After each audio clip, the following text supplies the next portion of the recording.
Welcome to Bees Table Talk, the St. Paul Area Chamber of Commerce podcast program, new in 2019. I'm your host, Bee Kyle, President and CEO. My co-host today is Steve Schemenauer, an attorney and partner at Stinson Leonard Street, as well as an Army colonel with more than 27 years of service.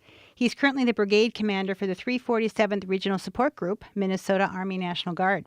We are very excited to bring this programming to you. Throughout the year, we meet fascinating, accomplished people, always willing to talk with us, but not necessarily available to fit into our event schedule. And this podcast program is our attempt to capture these conversations and share them with our membership and the broader employer community, and through a medium that fits our increasingly mobile lifestyles.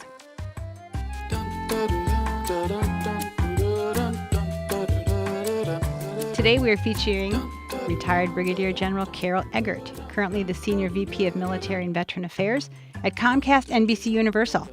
Comcast is headquartered in Pennsylvania, but we have a very strong regional office in St. Paul with close to 2,600 employees here, a strong minority of whom are veterans.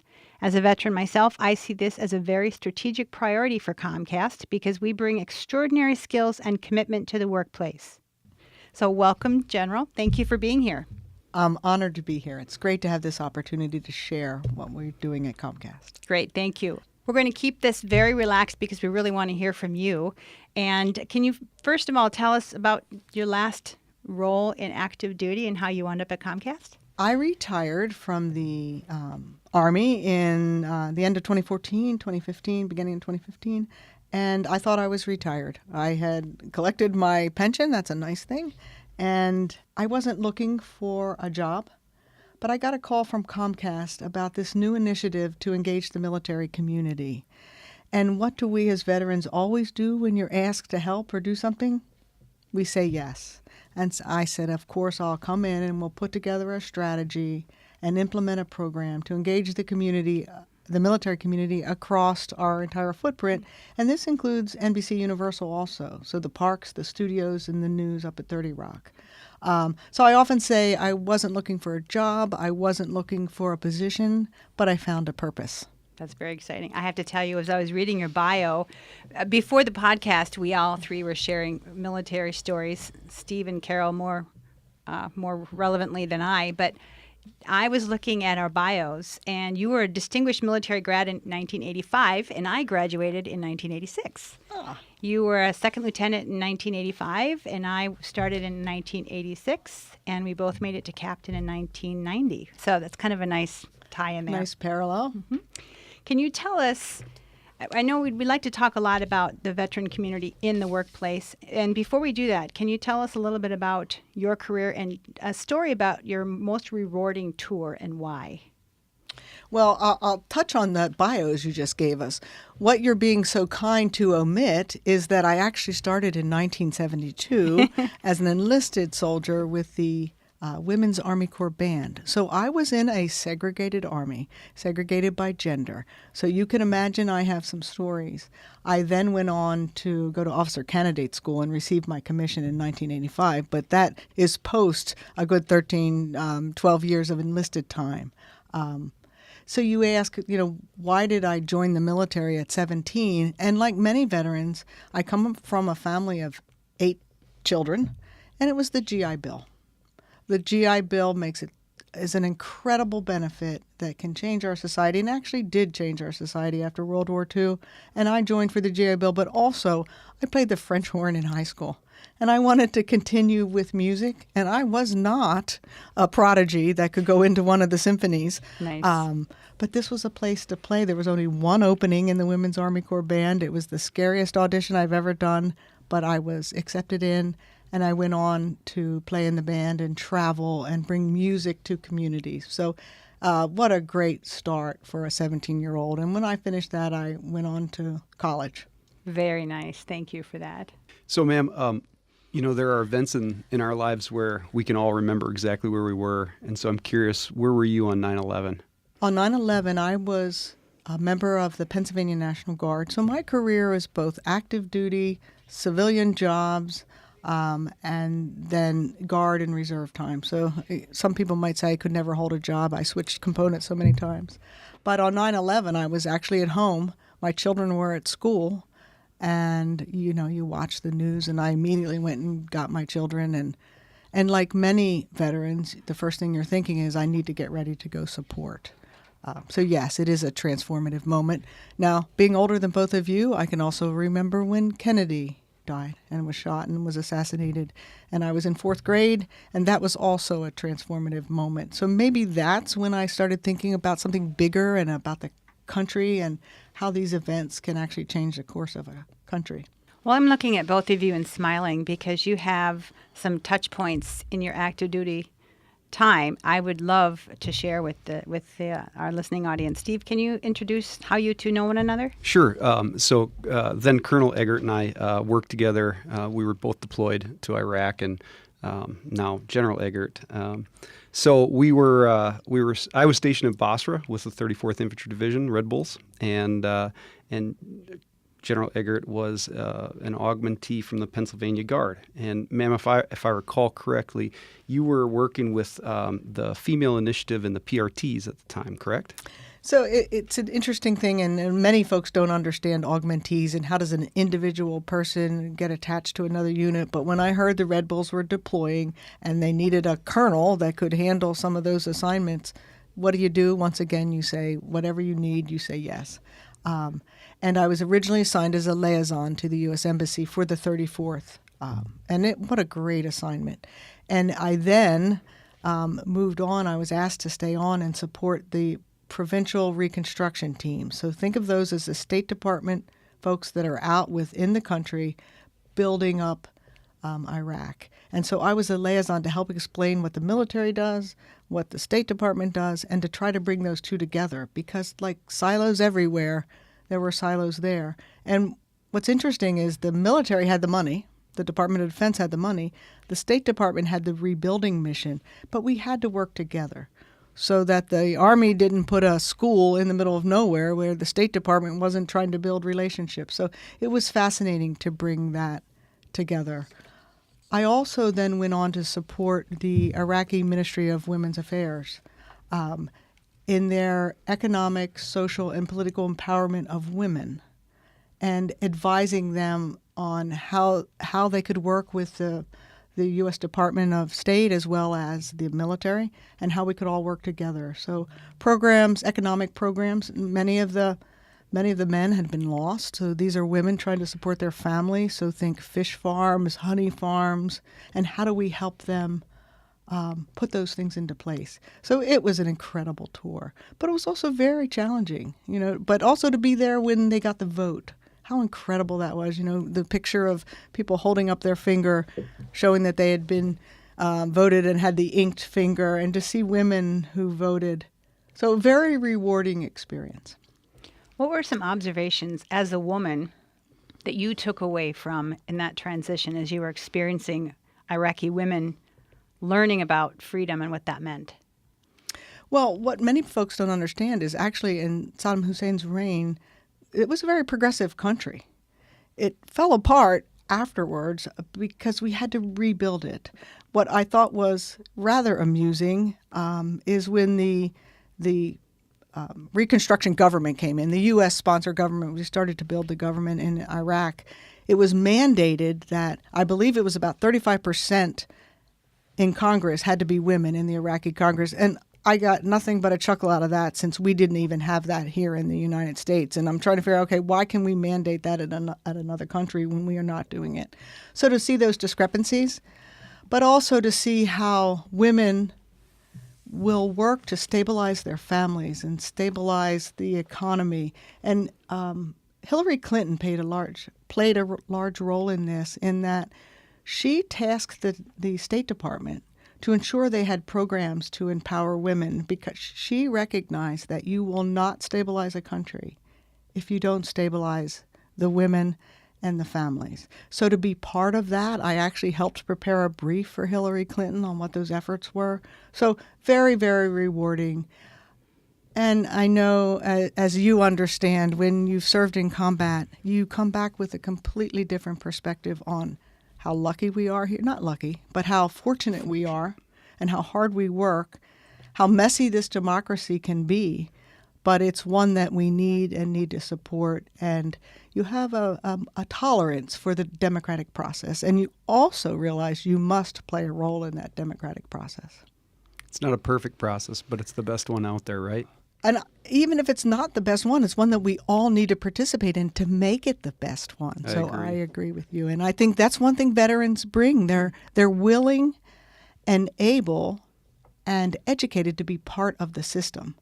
And studies will show you that veterans participate in their communities at a higher rate than non-veterans. And I think it's that sense of service that never leaves you. So, ma'am, you started out enlisted in the regular Army, and I'm curious, how did you make the transition from enlisted soldier to an officer in the Guard, and what's the difference between them? Well, many folks, when they join the service, it's for self-serving reasons. The GI Bill, get out of town, get new experiences, what does the Navy say, explore the world. But something happens as you continue to serve where you realize this is part of something bigger. So when I was about an E6, and for those in the audience, that's a staff sergeant, so maybe 10 years in, I was recruiting. I was part of the recruiting command in Chester, Pennsylvania, which is one of our most poverty-stricken cities. And while recruiting in Chester, I saw how the military can give families and individuals a chance to break the cycle of poverty. Now, we can have a whole nother podcast on why does it have to be the military to break the cycle of poverty, but in fact, it changed lives. And I saw that this is something much bigger, national security, changing communities, and that's when I decided to go to officer candidate school and continue to serve as a commissioned officer because I thought at that point I had more to give in a commissioned role with leadership responsibility. So I went to officer candidate school and went on to serve 25 years of commissioned service. And so in order to make Brigadier General, you've obviously had a lot of different roles and responsibilities, and you must have commanded at some point. So could you tell us a little bit about your command time? Well, and I'll start with saying, and I suspect you are just like me, you're a colonel. I never thought about, I want to make general, I want to make colonel, I want to be a lieutenant colonel. I just thought about how can I give more, how can I contribute more, how can I make a difference? And of course, part of that is your educational requirements, staying up on all of that so you can contribute. So I never sought rank. I sought responsibility and the opportunity to give back. So I never think about, I made general. I just think I had the opportunity to serve in different positions. But yes, you're right. I was smart enough to know in order to serve in those different positions, command is the penultimate of what we do. Being able to impact the lives of those who we are responsible for. So yes, command is one of the most rewarding. I purposely picked a branch that had the opportunity for command. And as a woman, I was the first maintenance company commander, the first maintenance battalion commander. So you can imagine there's challenges there. But, and I'll go back. I was actually pregnant as the first maintenance company commander. So I had children while I served. But what I found is people embrace anybody who can do their job and who care about them and will ensure that we take care of the mission and we take care of the people. I love that phrase, mission first, people always. And if you live by that, everything else falls into place. So command was very rewarding. So thank you for that question. And I'd like to hear more about, looking through your bio, I saw some very honorable awards that not every soldier earns. Are you willing to share with us the story behind your Bronze Star and your Purple Heart? I'll start by saying that anyone who raises their hand is willing to earn a Purple Heart. It's not something anyone aspires to, but it's one that everyone is willing to put their life in danger on behalf of their country. So yes, I received a Purple Heart because I was in an explosion. An EFP, many people think of IEDs, improvised explosive devices. Our vehicle was attacked by a EFP, which is a explosively formed projectile that cut right through our vehicle. And I was on a transport vehicle. I knew no one else on the vehicle. But if you can say it was a rewarding experience, it was, because I saw how training just jumped right in. We had folks, and it actually was a female gunner that immediately took charge to make sure the area was secure. I am still colleagues today with those of whom we call our Alive Day, which is the day you didn't die. And that near-death experience, I think, changes your perspective on life and your ability to tolerate all kinds of things. And what once may have been important is now very petty.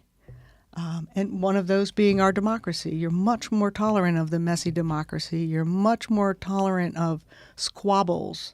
You realize just how important things are. And so we still get together and connect every August 21st with those folks. And we changed it from Alive Day to Gratitude Day, the day you remember just how much we all have to be grateful for and how we have a responsibility to help other countries less fortunate than ours. You've said this a number of times in our conversation this morning before we started the podcast and during. You've talked about how rewarding it is to be a soldier, to be a service member, and how some of your, frankly, worst experiences, combat, being wounded, were rewarding. And I think a lot of our listeners would probably think that seems odd, right? Because I've echoed that same sentiment. I've not been wounded, thankfully, but I have been to Afghanistan and Iraq, and I often tell people that it's one of the worst experiences in my life, but they were also the most rewarding for a whole host of reasons. But I'd like to know how you feel that service translates to our listeners who are thinking about hiring veterans. What do you see as the primary advantages of hiring veterans for any business, small, medium, or large? Well, there's many of the standard ones that we all talk about, but you just ask about combat, and I think many veterans return from combat enhanced with an understanding of the challenges and the criticality of responsibility for their people, for life and limb and education. So they come back with an understanding and a much broader aperture and perspective on working with people. But when we think about veterans in the workforce, they'll work for a purpose, for a meaningful position. So I think we as employers need to be very careful that we are clear on the why. There's a great book out there called Start With Why. Help veterans understand why they're doing what they're doing.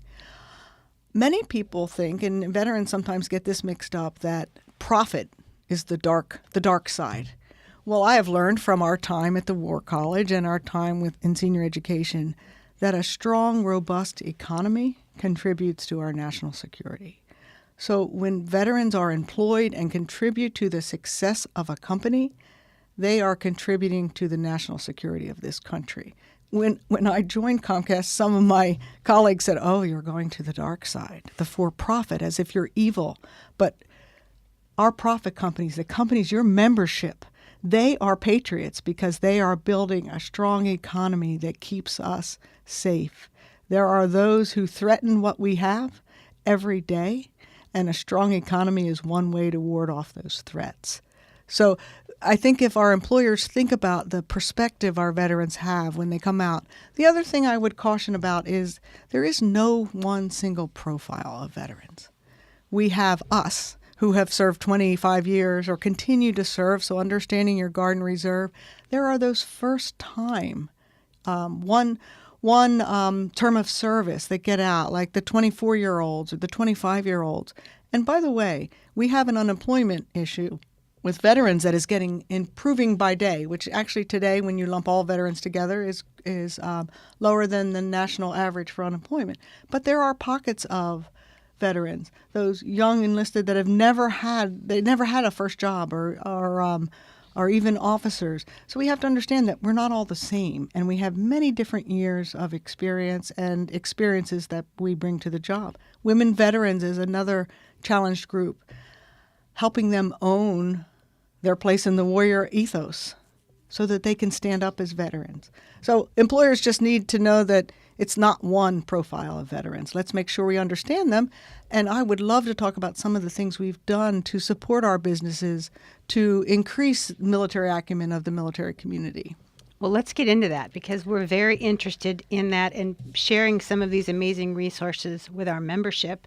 And the first thing that comes to mind as I look at all of the work that you're doing with Comcast is the Internet Essentials program and its expansion to low-income veterans across Comcast footprint. Can you tell us a little bit about that? Well, Comcast has had a long-standing commitment to reduce the digital divide for low-income families, for those in HUD housing. And I brought to consideration that we've got veterans in low-income status that have a special need. They may not identify as a low-income family, but we need to reach out to these veterans because it's the internet that will change their access to the VA, their access to jobs. Education. So much is done online now that if they don't have digital access, they're going down that stream that we're trying to prevent people from going down. So we increased our program this year to include low-income veterans. We work with the VA. They're very active now with telemedicine. So if you don't have internet access, you can't participate in telemedicine. So we have offered low-cost internet to low-income veterans. We just launched it this August, and we're just honored to partner with the Minnesota Assistance Council for Veterans, MACV. I'm looking and smiling at Steve because he is the current chair of MACV. Another reason we're glad he's here. And they're a great resource, and they have access to the veterans who most need this. So, Steve, I'll ask you to just chat a bit about MACV and how important these local partnerships are. They're incredibly important. And, Comcast has been a great partner for our organization. The Internet Essentials program that you spoke about has provided significantly reduced internet access and affordable laptops for many of our clients. And Comcast also provided 15 of our Sill House veterans with laptops at the Military Appreciation Day at the State Fair. So you all have been a great partner, and we're very appreciative of what you continue to do for us. And even though we have a national footprint, I know that all things are local. So we work with our local community groups in all of our 15 regions and our 3 divisions, as well as with NBC, to ensure that we're supporting those groups that can make the difference.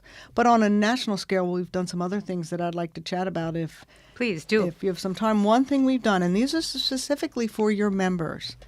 So recognizing that we're not all as lucky as we at Comcast. I'm just thrilled to be part of a company that has given us a team of 8 people, all with military background. I report to the president and CEO of Comcast, as well as to the COO of NBC, which might have been a dumb thing for me to do, to take a job with 2 different bosses. But can you imagine that kind of support, a budget, a team of 8? But because of that, I feel a very strong responsibility to support other companies and to empower them to engage the military community when they might not have the time, the resources, the people to create a whole department engaged in supporting the community. So we created what's called the Comcast Employer School, and I know you're going to put this on your website so people know how to access it. This is online targeted content at no cost for employers. Simple content on how to set up a military hiring program, how to build veteran-owned businesses into your supply chain, how to understand USERRA and work with your Guard and Reserve employees. 15 things every veteran wants you to know. Short, targeted, don't feel like you're signing up for a 4-year degree. Please take a look at this, and we'll make sure you have the information to do that. We did it because we understand that 80% of veterans are hired by small to medium businesses. It's not the Comcast, the USAA. So we need to take the lead in a different way, and we've done that. We're interested in more about this being certified veteran-friendly. Isn't that a recognition that's been given to Comcast? So another thing that we've done is try to come up with programs that support our HR and our talent acquisition professionals. These folks often have continuing education requirements to maintain their certifications in this professional field. So we worked with SHRM, the Society for Human Resource Management, and we created a Veterans at Work certificate program for TA, HR, but really, quite frankly, anybody, that they could take courses, take a short quiz at the end, and verify that they have an understanding of what it requires to engage the military community and become certified as Veterans at Work friendly. And we also, for your membership out there, created a playbook in partnership with SHRM and Syracuse University, which is an incredible resource. They have their whole department of military families, and they do great research. But in partnership with them, we created a playbook for companies, the recruitment, hiring, retention, and engagement of military veterans, and how to build that into your DNA. So think of it as a how-to book, and how to increase your military hiring, how to engage with your foundations, understanding that there is a gap. So I'll address that CivMil gap, civilian-military divide, gap, knowledge gap, whatever you want to call it. Less than 1% serve now, which that's just a result of the draft has gone away, which is a good thing. But what it's causing is we in the military tend to stay behind the gates and talk to those that understand us. And the civilian sector wants very much to understand the military, but they're busy and they're not part of their daily life. So we have to help empower and educate about the military community. So we will engage in research and put out studies to help the civilian sector. And one that we did in partnership with CNAS, the Center for New American Security, is a study on lost in translation, the civilian-military divide in veteran employment. We brought in HR professionals and said, okay, tell us about hiring veterans. And they all came out and said, we love the military. We think veterans are great, but they don't quite fit within our culture. So there's so many myths that we in leadership positions have to bust, quite frankly, if we're going to change the picture of veterans and veteran employment. And MACV, with working with homeless veterans, so often in film and when cities promote the narrative that veterans are broken, are homeless, we need to also promote the positive narrative of people like you who are serving their community as well as serving the Minnesota National Guard, understanding what that takes for you to give to both, to be and you as a member of the community and taking a leadership role to help lessen that divide. So we need to all tell the positive story on veterans and that they actually thrive and give back to their communities. Yeah, and that's a great point, ma'am. And one thing I'd like to say is that, it's not just about the veterans. I think we have to also commend our families, obviously, for their support, but also our employers, right? It is as you mentioned earlier, many employers of veterans are small to medium-sized companies who can't necessarily absorb or have a harder time absorbing the loss of a soldier when they're called up for active duty. And so, there are various ways that we can recognize those employers, and one of them is through an award that I know that Comcast has received recently, which is called the Freedom Award. Can you tell us a little bit more about that? It's a great initiative by the Department of Defense. It's the employer support of the Guard and Reserve. 50% of our defense forces are in the Guard and Reserve. So think about it. If a Guard member has a full-time job and serves in the Guard, and their employer gives them a hard time about leaving for duty, which job do you think they're going to quit? Not the one that supports their family, but even though they want to serve their country, they're going to leave the Guard or the Reserve.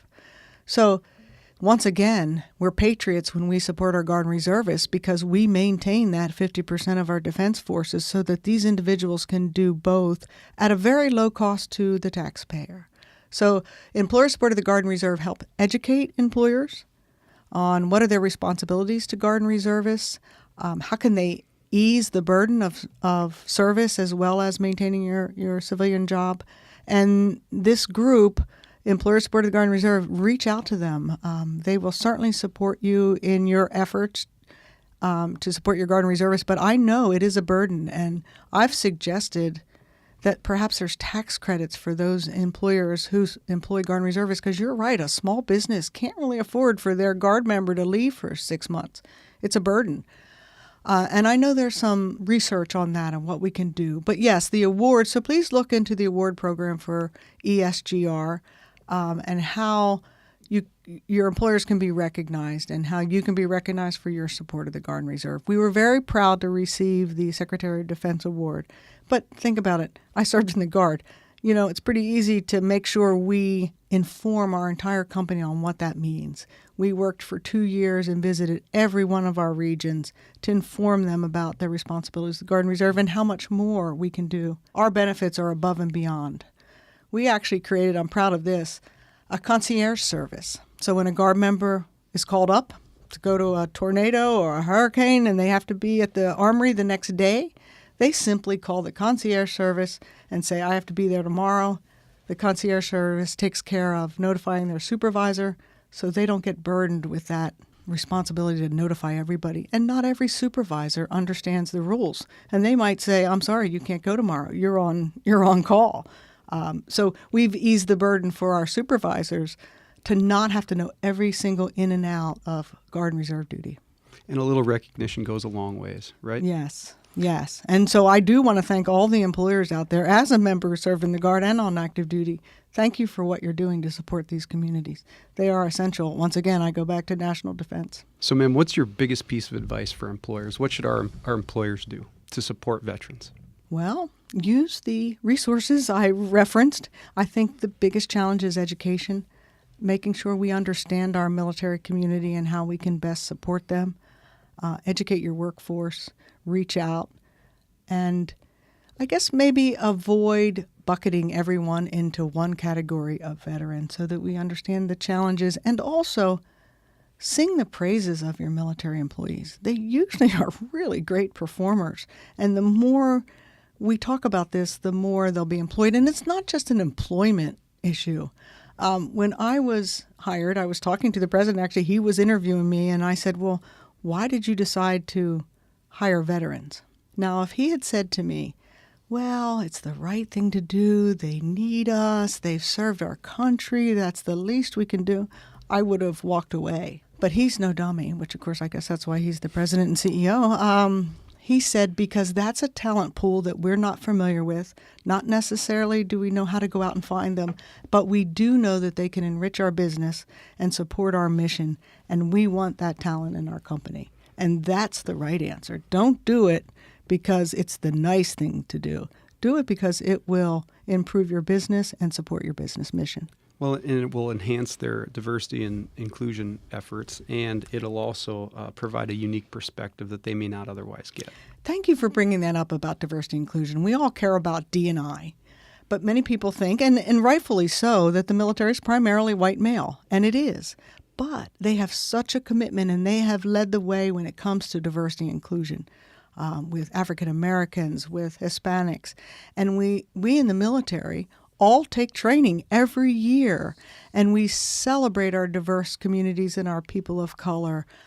So these individuals that come into your companies are well schooled in the value of a diverse workforce. Can I pause on that for just a minute to talk about diversity from the perspective of female soldiers in the military?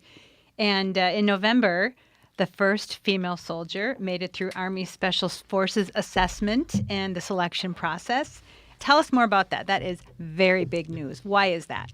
Well, I'll say first, I'm really glad that we opened up all career fields to women before I retired, or while I was still here, to see that journey from Women's Army Corps to women in every branch and in every career field.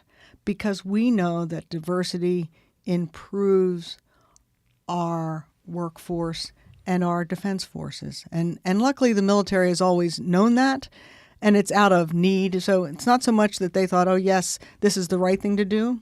They integrated women into the total Army when the draft was dropped, and they needed greater participation, and they needed to make their numbers. So maybe not always for the right reasons, but they knew that that would make their forces stronger. So to see women succeed and to be role models, and I will say to you that we as women who have served have a responsibility to work with other women veterans so that they take their, as I call it, their rightful place in the warrior ethos. We may not always feel like doing it, but we have to tell our stories, and all women have to tell their stories. They often will only tell it to each other. Mm-hmm. But we need to tell it to those people who could care less. I often tell the story, I still have my General star on my car because those decals are hard to get off, aren't they? They're about impossible. They are indeed. So I'll stop at a store and I'll get out of my car and someone will come up to me and say, oh, where did your husband serve? Mm-hmm. So if I'm in somewhat of a irritated mood, I will say World War I, just to see if they can do the math. Nice. But then I stop and I say, no, we need to educate. And I'll explain women have a very large role in all of the military and they do incredible things. And I just lessen that divide just a little bit by taking a few seconds. So if all women can tell their story to people who may not want to hear it, I think will improve the situation for women. And I think the military has done a lot for women, both in society as well as for the military. So I'm very proud of what they've done. I'm thinking about how, as I'm listening to you speak, reflecting on what my military experience brought to me at work. And I've only been in this job for about 15 months, maybe 17 months now. And I have a list of rules taped on my wall. Steve, come on over sometime. It's right there. And rule number 1, I tell my team, because we get wrapped up in the intensity of what we're delivering, because we are so committed to excellence, that we lose the big picture. And I've told them, nobody died today. Let's just pause there for a minute when we are so focused on excellence, and then when we feel like we missed the mark, and then we're unnecessarily burdened by that. Let's just put this in the perspective. So if there's one thing that the military brought for me is that perspective. To your point about you're being attacked and you've got to keep your cool and you've got to maintain your focus and not freak out. And perspective is really important when you're in a high-stress business environment, and you've got to keep perspective on what you're doing. What are the big rocks? How are they producing? And sometimes you have to relax on some of the things that you think you should be excelling on, because nobody dies today. And if that's then that's okay. And I think about that. My team is laughing at me as they hear this. And the other thing I think has been really beneficial, I think about the backwards planning that we learned in day 1 of the military, right? When you learn to think about begin with the end in mind. Isn't there a famous book talking about the habits of highly effective people? When I think about 101 in the military, where they teach you about how to think about how to think, and how to think about attacking a problem and organizing yourself and executing on a plan. And we even talk in my team about how you have your own area of operations, your own AO. This is your responsibility. And your job is to be the leader of your AO. And then it's your job to provide as much intel as you can to your squad leader or your commanding officer, because that person has a broader AO. And so on, all the way up the chain of command. And it offers a sense of you are empowered to be in charge of, to lead, and to represent. And then at some point you need to release, because you might not always get what you want, because a different area of operations has a higher priority in that moment. Those kinds of leadership skills that you get from the military were just, for me, life-changing. And it helps a team think through how to be in charge, be a leader, no matter how big or specific is your job. So I'm just reflecting on the things that it's brought into my career. And we only have a few minutes left, but I'd like to hear one more story from you about the translation from military to civilian. What are some things, number 1, a lesson you've learned that you've brought into your civilian career? And then what are you doing for fun now that you've got some more time off? Or do you? Thank you for that. And I am going to address what you just said, because I think those are really important skills.